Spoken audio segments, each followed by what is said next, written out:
kinukundina ni BP Sara yung hindi nila inaasahan na pagbisita di umano ng mga opisyales galing sa Embahada ng Pilipinas kay Tatay Digong sa kulungan. Ang sabi ng Embahada, ito daw ay welfare visit kay Tatay Digong. Ang sabi naman ni Inday Sara Duterte, kinukundina nila ito dahil una-una, talaga namang napakatagal na ni Tatay Digong, 6 na buwan na, wala namang consular visit talaga nangyayari. At pangalawa, ang tingin nila, ito ay kabahagi ng pag-iispiya kay Tatay Digong at ito ay may banta sa buhay ni Tatay Digong. Well, siguro bago natin pag-usapan yung nararamdaman ng pamilya ni Tatay Digong, talaga namang kinakailangan sabihin natin na isa talaga sa katungkulan ng Embahada ay yung tinatawag na consular services, yung mga serbisyo para sa mga mamamayan. At kasama dyan sa mga serbisyong yan ay yung pagbisita sa kanilang mga mamamayan na mga nakakulong. In fact, sangayon sa Vienna Convention on Consular Relations, kinakailangan ipagbigay alam kaagad sa consular services ng isang bansa kung isang Pilipino ay nahuli sa kulungan at kapag ito ay hindi binigyan ng abiso ang ating consular service, pwede maging dahilan yan na mabaliwala ang kahit anong paglilitis laban sa ating mga mamamayan. So, malinaw, nakabahagi talaga yan ng trabaho ng ating embahada, lalong-lalo na yung consular service. Pero ang tanong, ito naman ang tanong, unang-una, bakit ngayon lang, matapos ng 6 na buwan, na nagkaroon ng ganyang consular visit? Alam nyo, importante yung consular visit kasi ang possibility kapag ikaw ay isang Pilipino na nakulong sa isang malayong lugar, walang bibisita sa'yo.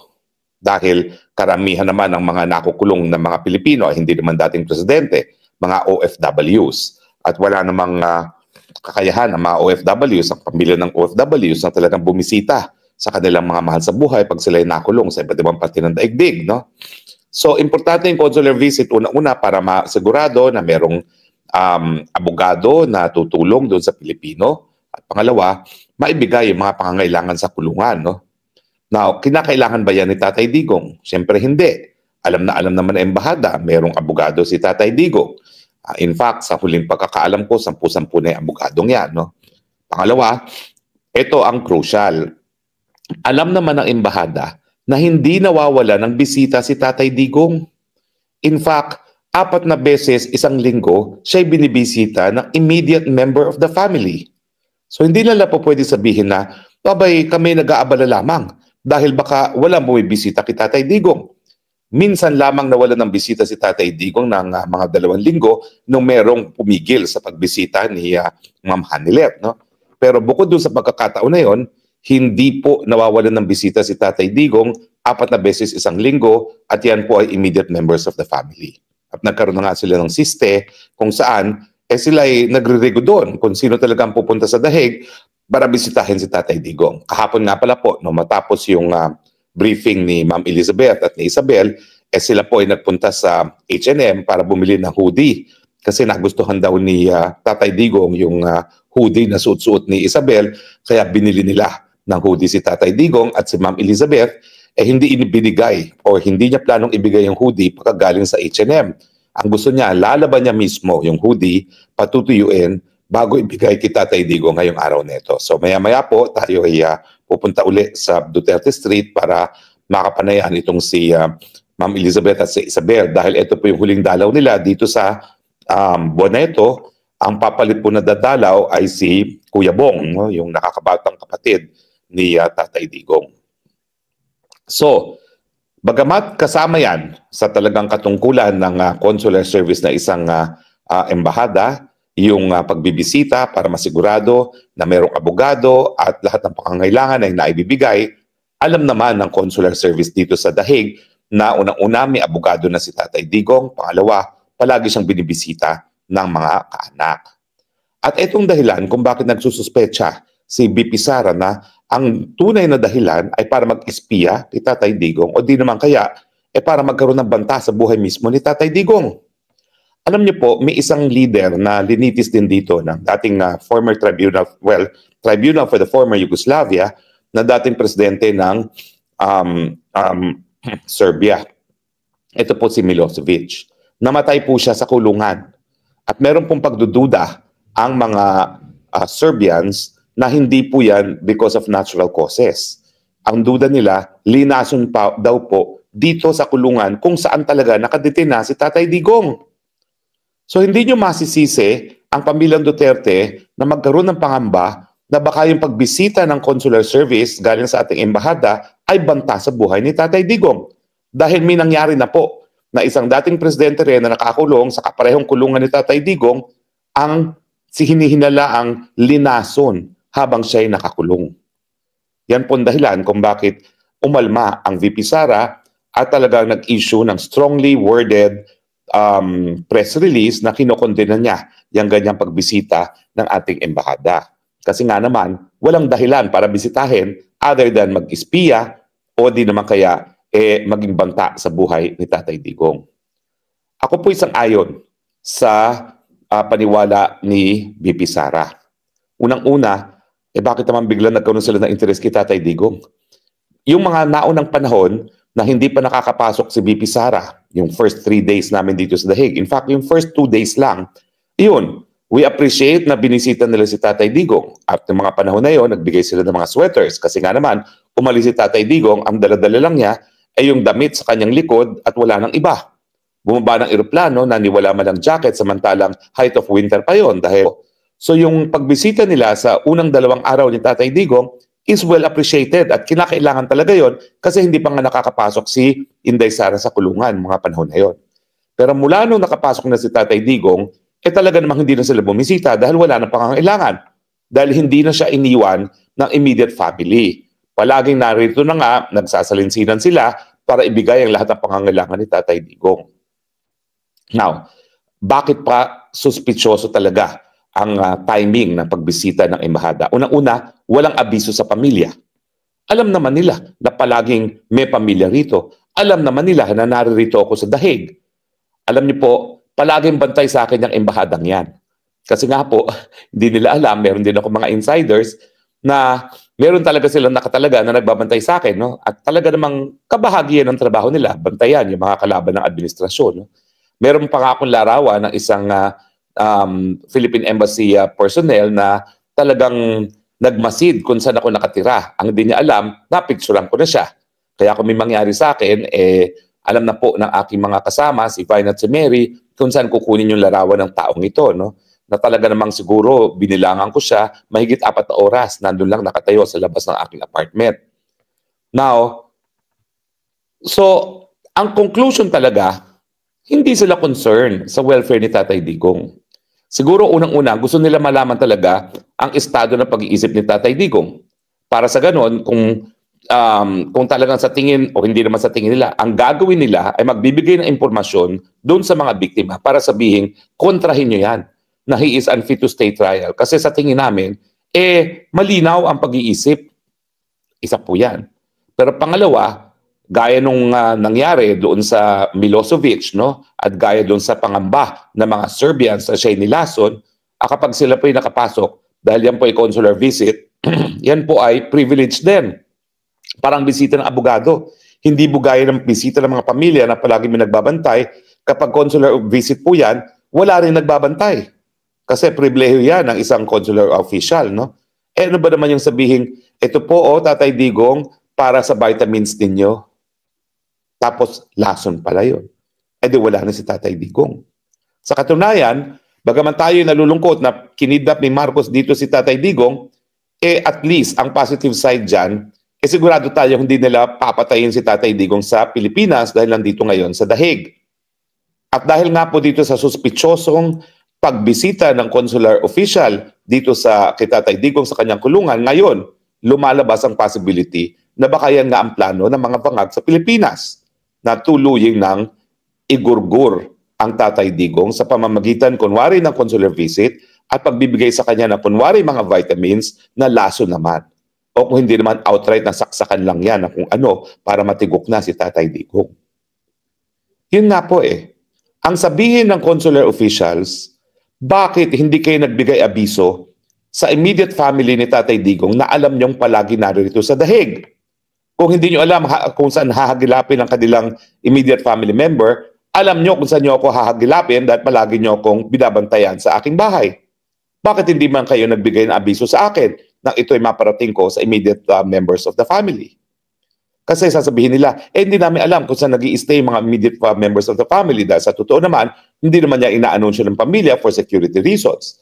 Pero bakit hindi sa akin pinadaan? Dahil ako naman, palagi may contact ako sa mga kapamilya. Yung lack of transparency, yan yung dahilan kung bakit nagdududa ngayon si VP Sara at marami sa ating Pilipino na meron talagang maitim na balak ang mga pagbisita kay Tatay Digong galing sa Embahada ng Pilipinas. Now, to be fair, karamihan naman talaga ng opisyales ng DFA ay professionals. Pumasa sila sa isang mahirap na examination para sila ay maging kabahagi ng career foreign service. Dalawa po yan, yung career, yung pumasa ng FSO, at yung mga political, yung hindi pumasa ng FSO, pero tinalaga pa rin ng presidente. So, karamihan naman talaga ng mga bumibisita ay mga professionals na pumasa ng FSO. Ang problema, hindi natin alam kung sino yung bumisita. Kung ang bumisita ay yung Consul General, kilala ko po yan. Yan ay isang abogado. Yan po ay, kung hindi ako nagkakamali, nag-aral din sa UP. O di naman kaya sa San Beda, hindi ko na maalala. Alam ko si Ambassador Malaya, UP yan, parang yung congen ata ay San Beda, no? Kung hindi ako nagkakamali. O ka-eskwela pa ni Tatay Digong. At yan ay mga profesional dahil pumasa ng FSO. Ang tanong, si Congen ba talagang bumisita? Kasi, pwede naman yan, nabigyan lang ng identification card at sabihin taga-consular at siya ang bumisita, maski hindi siya profesional. Pwede nga yan, na hired assassin na ang pumasok. Binigyan lang ng ID ng embahada. Bakit ko nasabi yan? Ay nako, yung banta sa buhay ni Maharlika. Nagkaroon ako ng informante at ito po ay sinumite na sa hukuman sa Amerika at saka sa Homeland Security na ang nag-arrange pa ng pagpasok ng mga hired assassin para gurgurin si Maharlika ay ang Embahada ng Pilipinas diyan sa Amerika. So kung totoo nga yung impormasyon na recover ko at napagbigay alam na sa otoridad ng mga Amerikano, bakit hindi pwedeng gawin niyan dito sa dahig? Nabibigyan lang nila ng ID, hired assassin pala, bibisita kay Tatay Digong, at matapos ang pagbisita, matitigok na si Tatay Digong. Bakit naman nagkakaroon ng ganitong pangamba ang pamilya at ang sambayanan na baka sa puntong ito, gurgurin nila si Tatay Digong? Hindi ba ho, nagkaroon na kasi ng ruling ang hukuman, dahilan kung bakit napagpaliban na indefinitely yung confirmation of charges na hindi na kayang tumayo sa paglilitis ni Tatay Digong. Kaya nga po, nagkaroon, dahil dito sa determination nito, na ito ay dahil sa report na isang dalubhasa na hindi po kinuha ng depensa, ang detention facility po ang kumuha ng dalubhasa para i-examine ang kakayahan ni Tatay Digong. Kasi siguro, napapansin nila na limot-limot talaga si Tatay Digong. Abay, may mga gamot na dapat inumin yan. Baka hindi na naalala ni Tatay Digong. At saka syempre, meron nag-uobserba dyan at napapansin na hindi na alam kung anong araw na at mukhang wala na talaga sa tamang pag-iisip, no? Talaga naman dala na yan na katandaan. Hindi naman natin yan dahilan para tignan na parang meron na kapansanan si Tatay Digong. Hindi, tinatanggap natin yan na kabahagi yan ng pag ikaw ay tumatanda. O di ba po? So, ang tingin ko, nangangamba ngayon ang mga bangag na baka mapalaya na on an interim basis si Tatay Digong at maging dahilan na lumakas na naman ang banta ni Tatay Digong laban sa kagustuhan ng mga Marcos na manatili sa pangyarihan forever. Kaya ngayon, tama lang naman na magsuspecha ang pamilya at ang sambayanan na baka ngayon na may possibility na magkaroon ng interim release si Tatay Digong, mas mabuti pang matigok at magurgur ang Tatay Digong. Hindi naman tayo papayag dyan. Kaya ako, bagamat wala pang eksaktong prueba kung anong maitim na balak sa kabila nitong surprising visit, consular welfare visit kuno ng mga taga-embahada ng Pilipinas kay Tatay Digong, sang-ayon ako doon sa pangamba ni BP Sara at ng pamilyang Duterte na ito'y kabahagi na isang maitim na balak para gurgurin ang Tatay Digong. Dahil ayaw nilang lumabas sa preso maski interim release. Wala po talaga mga puso itong mga ito. Sa totoo lang, miski mabigyan ng interim release si Tatay Digong, yan ay pagkakakulong, house arrest, sa ibang bayan pa rin, hindi sa Pilipinas. Ang gusto ni Tatay Digong, miski 5 minutes bago siya pumunta sa Panginoon, makabalik doon sa kanyang kwarto, bahay kalapati, sa Davao, at doon mamatay. Yun lang ang gusto niya. Mamatay sa sarili niyang bayan. Dahil siya ay 80 naman. Huwag na tayo magpaligoy-ligoy. Naghuling habilin na si Tatay Digong. Handa na siya. At kahapon nga, ang sabi ni Ma'am Elizabeth, meron na siyang acceptance kung ano man ang kapalaran niya. Well, syempre, wala naman ako doon, hindi ko siya makausap. Ang sasabihin ko, Tatay Digong, huwag ka masyadong maabala. Dahil ako, sigurado na ako, dahil Panginoon na ang gumawa ng paraan na ikaw ay magkaroon ng interim release. Bakit? O di ba? Limot-limot siya. Sino ba ang gumawa na kita Tatay Digong na maging limot-limot? Di ba Panginoon yan?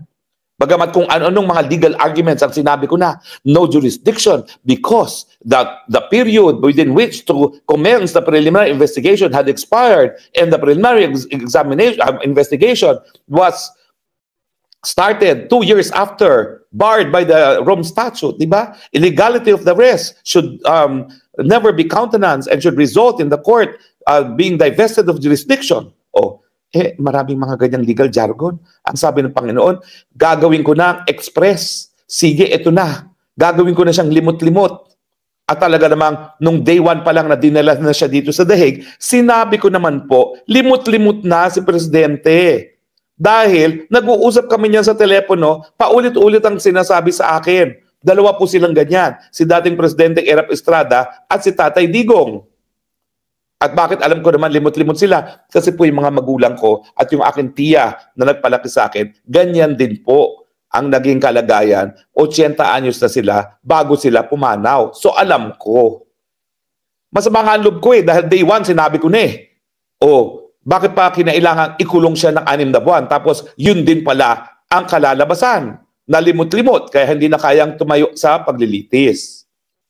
Pero dahil nga po, yung kanyang pagiging limot-limot ang susi para mabigyan siya ng interim release, sigurado po ako na mga bangag administration, lalong-lalo na dahil sunod-sunod ang mga pagsubok nila sa Pilipinas, dulot nitong mga anomalyang mga flood control projects at yung walang tigil na pagdating ng mga bagyo na nagre-resulta na gawing lawa ang buong Pilipinas, ayan po, iniisip nila, hindi po pwedeng makalabas ang Tatay Digong na buhay. President.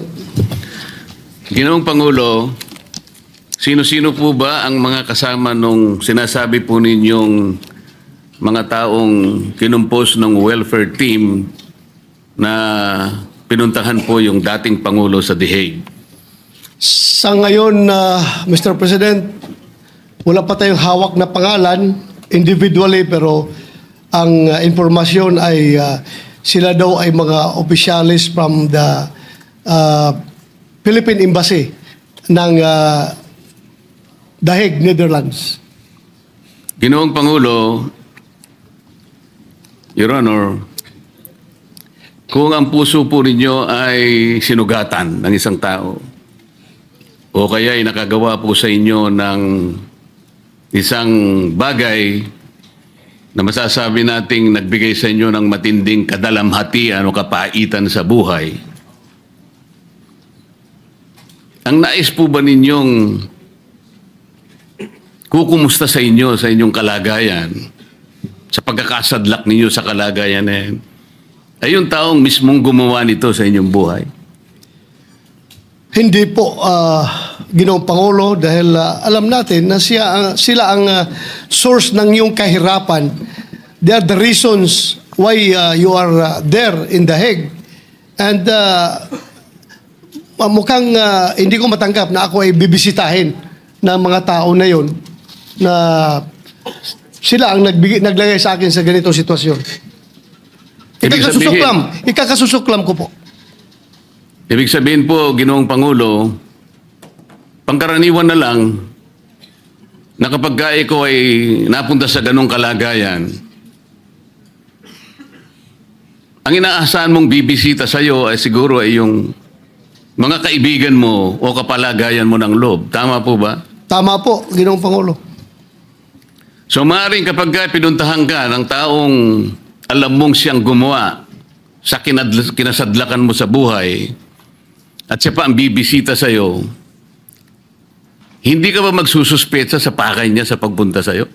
Magsususpitsa talaga ako, Ginoong Pangulo, kung ano ba talaga ang motibo at ano ang pakay ng mga tao na ito, bakit ako binibisita. Sapagkat hindi nga pangkaraniwan na sila ang bibisita sa iyo. Tama po? Tama po, Ginoong Pangulo. Alam po ninyo, Ginoong Pangulo, ang representasyong ito ay nagpunta rin sa The Hague noong Mayo 31 hanggang Hunyo 1. Ang layunin ko po ay dalawang bagay lang. Una po, para magpasalamat sa kanya sapagkat isang bukas na aklat naman na talagang inendorso po niya ang aking kandidatura kung bakit ako po ay kasama ninyo ngayon sa kapulungan ito. Pangalawa po ay upang malaman ko na rin kung ano ang kanyang kalagayan sapagkat sa huling pagkikita po namin sa Hong Kong ay Marso 9 pa po yun. At tama po yung sinasabi ni kasamang Senador Robin o ay kasamang Senator Bong. Nakita ko po doon habang kami po ay kumakain, sari-saring kulay po ng gamot ang ibinibigay po ng nurse. Napakarami po, hindi ko po kayang bilangin. Kaya ang una ko pong sigurong malaman kung ano na po yung kalagayan ng kanyang kalusugan, yung po kayang dami ng gamot na nakita ko na iba-ibang kulay, ay doon pa rin kaya at naiinom pa kaya. So Ako po ay nagpatulong talaga sa ating embahada sa Netherlands. Kasi madalian po yung aking pagpunta ron, Ginoong Pangulo.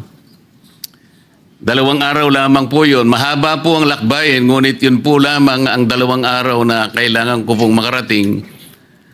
Kaya siniguro ko po sana na sa kadahilanang yon ay makita ko lang kahit ilang oras lang.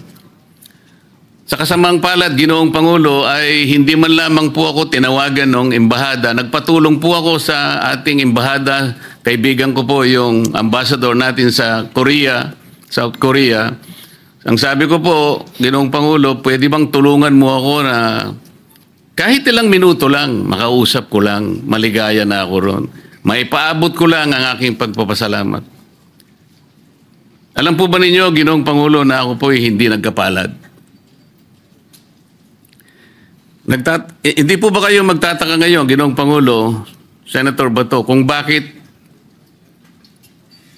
yung ICC pinayagan na makarating o mabisita ang ating Pangulo sa hindi maipaliwanag na layunin na merong welfare check. Kasi po nung ako, Ginoong Pangulo, masasabi ko na rin na mahigpit daw po, yun ang tanging ibinilin lang sa akin ng embahada, bagamat hindi ko po nakausap ng personal. Ang tinatanggap lamang daw po ay miyembro ng pamilya at miyembro ng legal team. Pero nagbakasakali rin po ako, Ginoong Pangulo, sapagkat nasa lugar naman po siguro ang pakiusap ko at bilang paggalang na lang sana nila, hindi na po sa akin siguro bilang ako, kung hindi yung institusyon na aking kinakatawan, sapagkat ako po ay nanalo na nga pong senador nung panahon na yon. Yun po ay hindi man lang nila isinaalang-alang. Sa palagay po ba ninyo, Ginoong Pangulo, ay dapat po bang biguin ako ng embahada samantalang ganun din naman ang pakay ko? Gusto ko ring makita rin ang kalagayan ng ating Pangulo, dating Pangulo. Sa kasalukuyan mong status, Ginoong Pangulo, bilang isang senador ng Republika ng Pilipinas, kung ako ang isa sa mga opisyalis doon sa embahada ng Pilipinas sa The Hague, ay gagawa ako ng lahat ng paraan para ikaw ay mabigyan ng pagkakataon na makabisita sa ating mahal na dating Pangulong Duterte. Salamat po sa inyong sagot. Ginoong Pangulo, hindi naman po lingid sa ating kaalaman na sa mga nakakarang araw, mukhang kaya po na-postpone yung hearing sa The Hague ng dating Pangulo sa kadahilan ng may aligasyon po na parang ang ating dating Pangulo po ay nagsasuffer sa tinatawag nilang cognitive impairment o cognitive decline. Ibig po sabihin parang hindi niya na maalala yung mga ibang bagay na nangyayari, nagkakaroon na po ng disconnect. Kaya po daw na-reset o naipagpaliban ang kanyang trial. Sa palagay po ba nyo, Ginoong Pangulo, ang pagpunta ng team na yon para mag-welfare check ay para tingnan kung talagang totoo yung ginamit na legal excuse ng abogado ng dating Pangulo? I can only speculate, Mr. President, but I don't really have the facts obtaining on the ground. Sa tingin ko lang talaga ay baka yan ang purpose bakit sila pumunta doon para i-confirm siguro kung talagang totoo ba na merong cognitive impairment ang ating dating Pangulo. Pero to tell you frankly, Mr. President, nung hindi pa siya hinuli at ibinyahe doon sa dahig, naobserbahan ko na po. Kasi I was with the man way back 1986 when I graduated from PMA. When I was assigned in Davao, nakilala ko na po siya. At from then on, tuloy-tuloy na ang aming samahan. Nakita ko po itong the later part, ng mga araw o mga buwan bago siya ibinyahe sa dahig, na meron na nga siyang problema sa nadulot sa kanyang edad, sa kanyang katandaan. Napapansin ko, if you can remember, nung siya ay ating nagiging resource person dito sa ating hearing, ang kanyang mga sagot minsan ay paulit-ulit na, pabalik-balik, at minsan yung mga lugar, mga dates, at mga insidente na nangyayari ay tila nakikalimutan na niya at mali-mali na yung binibigay niya ng mga sagot. Kaya nagdududa ako, nagsimula na noon pa yung kanyang kondisyon na ganon, cognitive impairment, Ginoong Pangulo. Salamat po sa inyong tanong. Ginoong Pangulo, tama rin po ba na pagsuspetsahan ng representasyong ito na hindi naman talaga yung welfare ng dating Pangulo ang kanilang chinecheck? Ang akin pong suspetsa, Ginoong Pangulo, hindi po welfare check Parang reality check ang ginawa nila. Sa makatwid, talaga pong hindi tapat ang pagpunta kung pag-uusapan ay para masiguro lang ang kalagayang pangkalusugan ng ating dating Pangulo. Kung hindi matiyak nila na baka naman nagsisinungaling yung abogado niya at ginagawa lang dahilan yung sinasabing cognitive impairment. Tama po ba na pwede akong magsuspecha ng ganon, Ginoong Pangulo? Tama po, Ginoong Pangulo. Kaya nga, nasabi ko kanina sa aking privilege speech na we require explanation from the Dahig, Philippine Embassy at Dahig. An explanation kung ano ba talaga ang kanilang sadya pagpunta nila doon kay Pangulong Duterte. Tama rin po ba na magsuspecha ang representasyong ito, Ginoong Pangulo, na merong double standard ang International Criminal Court? Sapagkat kung talaga pong mahigpit ang kanilang panuntunan na miyembro lang ng pamilya o kaya miyembro ng legal team ang pwedeng dumalaw sa kanya, bakit po yung welfare team na yun, kung totoo mang welfare ang kanilang hinahanap, ay pinayagan ng ICC? Sa makatwid po, ako po'y nagsususpecha na talagang hindi na parehas ang pagtingin ng International Criminal Court. Tama po ba ako ay magsususpecha ng ganon, Ginoong Pangulo? Tama po, Ginoong Pangulo, dahil ano ba ang diferensya between a senator of the Republic of the Philippines at saka yung mga opisyalis ng Embahada ng Pilipinas doon sa The Hague? Bakit sila pinagbigyan tapos ikaw hindi? I'm quite questioning the standards of the ICC as far as visitation rights is concerned, Mr. President. At tama rin po sigurong isipin natin, Ginoong Pangulo, na ang pinakatapat na testimonya ng isang tao na naglalagak ng katapatan sa puso niya na gusto niyang makita talaga ang kalagayan ng Pangulo, ay lalong maisip niya na para siguro mailagak mo sa talagang tamang welfare o pagkalusugan ng dating Pangulo, pinakamabuti na yung ikaw na rin siguro magsakit, magsikap na makiusap para ang dating Pangulo siguro habang pending ang kanyang trial ay payagan siguro makauwi sa kanyang bansa. Yun ang pinakatapat na manifestasyon ng sino man kung ang talagang kalagayan ng Pangulo ang kanilang inaalaga. Yes, Mr. President, that is the ultimate manifestation of your concern about the welfare of the former president.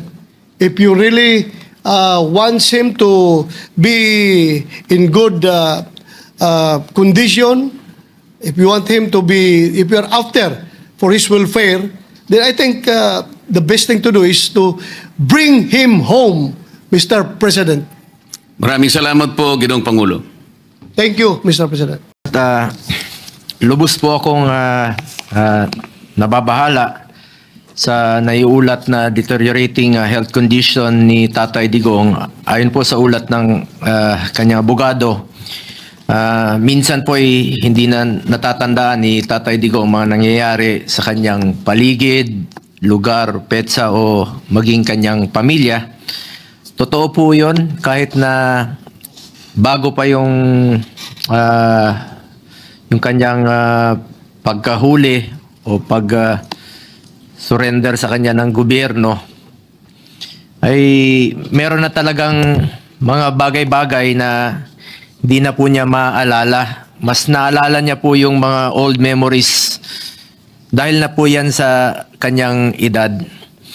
At naalala ko rin po nung bago siya dinala sa The Hague, nagpadala kami ng mga medisina sa kanya, hindi na po tinanggap doon at 2 beses po kami nagpadala sa kanya, sa kanyang mga kaibigan, ay hindi na rin po tinanggap. Ibig sabihin, sila na po ang gumagamot kay Tatay Digong at hindi na ho natin alam kung paano siya ginagamot doon.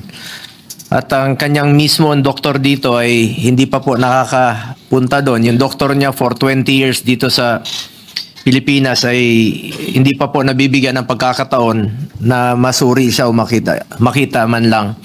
Ibig sabihin nito, ang talagang tumitingin sa kanya at nag-aasikaso ay hindi natin alam kung sino po. Mr. President, ako po'y lubos rin pong nababahala sa isinagawang welfare check ng mga personnel ng Embahada sa the Netherlands kay dating Pangulong Duterte. This action, whether lacking transparency and coordination with the immediate family members or for whatever reason, may undermine the integrity of our diplomatic services. As former President, nung naging presidente po siya, he consistently championed the welfare and safety of our overseas Filipinos, such as the immediate repatriation of Filipinos in distress. Talagang tinututukan niya po ito. Pag meron siya nababalitaan, siya mismo nangunguna. At ito pong mga provision of legal aid sa mga OFWs, reintegration support, at pag may inaapi po mga OFWs, siya talaga mismo nangunguna at nagdidesisyon na i-ban po yung pagpapadala doon dahil ayaw niya pong nasasaktan ang ating mga kababayang Pilipino. Ang hirap pong mapalayo sa pamilya, hindi po nababayaran ang lungkot ng ating mga OFWs. Pero talagang pinaglalaban po ito ni Tatay Digong. Tatay Digong deserves the same respect and protection he once ensured for others. Kaya naman po, Mr. President, I appeal to our colleagues. Matanda na po si Tatay Digong. 80 na po siya sa kanyang edad. Mahina na siya at may mga sakit na rin po. Harmless na po si Tatay Digong sa kanyang sitwasyon ngayon. Mas magiging harmful po kung merong mangyayari sa kanya doon sa The Hague, Netherlands. Ako po'y sobrang nalulungkot at naawa sa sitwasyon ng taong dating naging ama po ng ating bansa na minsan ay nanilbihan sa lahat ng mga Pilipino ng buong puso at may katapatan. Ito bang ating isusukli sa taong nagmahal sa atin ng buong puso? Sa totoo lamang po, ayaw na niyang tumakbo noong 2016. Talagang pinilit po ng karamihan po ng ating mga kababayan. At gusto na lang po niyang tumanda at mamuhay po sa Davao City. Sana naman po sa kanyang ginawa sa nakaraang 6 na taon ay suklian po natin ng pagmamahal. Ginawa niya po ang lahat para mas nakakalakad po ang ating mga anak sa gabi na hindi nasasaktan, hindi nababastos, at dapat po ay Pilipino po ang humusga sa kanya, hindi po ang banyaga. Kaya patuloy po ang aking dasal para sa kanyang maayos na kalusugan at kaligtasan, lalo na po sa kasalukuyang kalagayan niya na dala po ng kanyang edad. Remember, he is 80 years old na po. Marami na po siyang karamdaman. Sa maalala ko, ako mismo nagpapadala ng kanyang gamot. At nung pagkatapos ng kanyang termino, patuloy po akong mismo sinasamahan ko siya. Kahit hindi po siya nakikialam sa politika. Kahit kailan po hindi siya nakikialam sa politika. Pero nung pagkatapos ng kanyang termino, mismo buwan-buwan po sa kanyang check-up, sinasamahan ko siya. At ako mismo nagpapadala pa rin po ng medisina niya. 27 po yun, iba't ibang klaseng medisina ang kanyang iniinom. Ano kaya ang pinapainom sa kanya ron? Yun po ang isa sa aking kinababahala sa ngayon. For 24 years since 1998 up to 2022, halos 350 days po out of 365 days sa isang taon. Magkasama po kami. At higit pa po sa tatay ang turing ko sa kanya. Kaya nakikiusap po ako sa mga kababayan nating Pilipino. Pagdasal po natin ang kanyang kaligtasan. Pagdasal po natin ang kanyang kalusugan. At ipagdasal po natin ang kanyang kalayaan. At alam ko po mismo, mahal na mahal po ni Tatay Digong ang kanyang bayan at mga kapatid nating Pilipino. Nakikiusap po ako, having said that, Mr. President, we appeal to our colleagues na sana po'y mapag-usapan man lang ang resolusyon dito sa plenaryo na na-file po ng iba't ibang mga kasamahan natin, including Senator Robin and Senator Bato. Meron po kaming resolution na na-file po. Let us act now and make a stand on this. Nakikiusap po ako sa ating mga kababayan, nakikiusap po ako sa mga kasamahan natin sa Senado. Alang-alang na lang po sa taong nagserbisyo po sa atin, nagmahal po sa bawat Pilipino. Maraming salamat po, Mr. President. Recognized. Maraming salamat po, Ginoong Pangulo, at sa atin pong pinunong mayorya. Bago ko po umpisahan ang aking manifestasyon, meron lang po akong isang maikling video.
Ginoong Pangulo, February 25, 1986 po nang kinidnap si Pangulong Ferdinand Marcos Sr.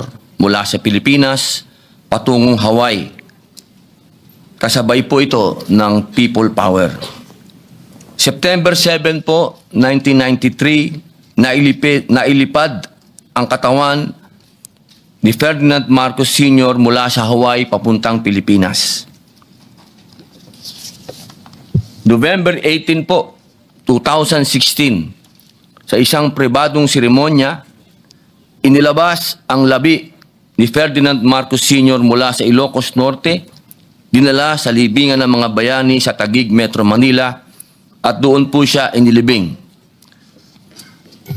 Kapag binilang po ang mga taon, magmula po noong 1986, papuntang 1993, kung saan po siya ibinalik sa Ilocos Norte, 7 taon po yon, 7 buwan. At noong naman siya po ay nailibing,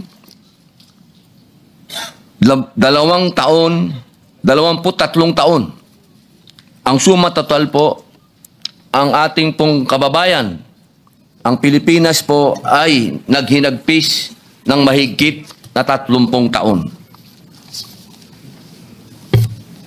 Sa ating pong kasaysayan, nakita na po natin ang mapait na halimbawa ng pagkakawalay ng isang dating Pangulo sa sariling pamilya at bayan. Si Ferdinand Marcos Sr. ay dinala sa Hawaii noong 1986, kung saan siya po ay pumanaw noong ika-28 ng Setyembre 1989. Makalipas ang 4 na taon, ay doon pa lamang naibalik ang kanyang mga labi sa Pilipinas at mahigit 2 dekada po ang lumipas bago siya tuluyang nailibing sa kanyang huling hantungan. Isang sugat po ito na iniwan sa ating kaisipan at kasaysayan. Ngayon po, mga mahal kong kasama, nasa atin po ang pagkakataon. Ang ika-20 Kongreso ay may kapangyarihan at pananagutan na putulin ang ganitong siklo. Hindi natin dapat hayaan na muling maulit ang kasaysayan kung saan ang isang naging Pangulo ng Pilipinas ay mawawalay sa kanyang bayan sa huling yugto ng kanyang buhay. Ginoong Pangulo, ang pagbabalik po kay dating Pangulong Duterte ay hindi maituturing na isang simpleng usapin. Siya ay nagsilbi bilang ika-16 na Pangulo ng Republika, na halal ng mahigit ng 16 na milyong Pilipino at nagdala ng mga patakarang nagmarka hindi lamang sa ating politika kundi sa mismong pang-araw-araw na buhay ng ating mga kababayan. Maaari po, magkakaiba tayo ng pananaw tungkol sa kanyang mga pulisiya, lalo na po sa kanyang kampanya laban sa illegal na droga at sa kanyang estilo ng pamamahala. He ruled with an iron fist, ika nga.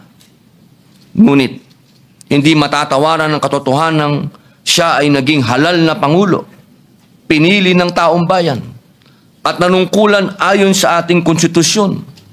Kung meron mang pananagutan, dapat itong harapin dito mismo sa ating sariling bayan, sa ilalim ng ating batas, at hindi sa hukuman ng mga banyaga. Ito ay usapin ng katarungan at kasarinlan.